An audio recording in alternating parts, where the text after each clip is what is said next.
Je, unajua maumivu makubwa kuliko jeraha la mwili? Ni maumivu ya mtu anayenyanyaswa, kudhalilishwa na kunyimwa utu wake kwa sababu tu ya jinsia yake. Leo tunazungumzia jambo linaloathiri mamilioni ya watu kimya kimya: ukatili wa kijinsia, gender-based violence. Gender-based violence siyo hadithi ya mbali. Ni ukweli unaoishi majumbani mwetu, shuleni, kazini na mitaani. Ni wakati mwanamke anapopigwa kwa sababu tu yeye ni dhaifu. Ni pale mtoto msichana anapolazimishwa kuolewa akiwa bado mdogo.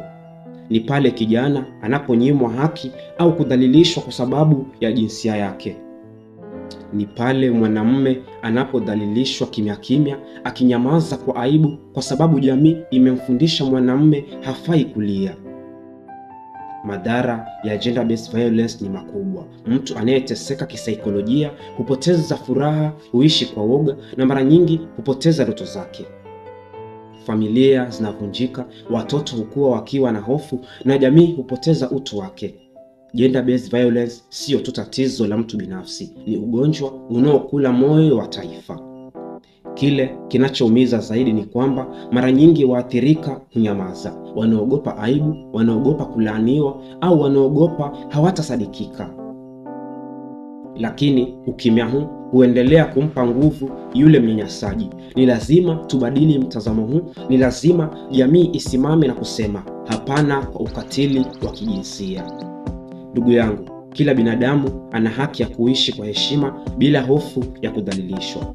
Gender-based violence haiwezi kukomeshwa na sheria pekee, bali kwa mioyo yetu kuamua kuheshimu na kulinda utu wa kila mmoja wetu. Chukua hatua, toa msaada, toa sauti, sema ukweli. Kwa sababu kupuuza gender-based violence ni kushiriki kimya kimya katika maumivu ya wengine. Kumbuka, dunia yenye haki ni dunia ambayo kila sauti, kila moyo na kila maisha yanathaminiwa. Ndugu yangu, kwa wiki nzima hii tutakuwa tukizungumzia swala zima la unyanyasaji wa kijinsia. Kaa karibu, kaa makini na uelimike. Follow me at Edison Mbega pale Facebook and Edison Mbega pale TikTok kwa makala zaidi. Tuelimishane, tukate mizizi ya unyanyasaji wa kijinsia. Edison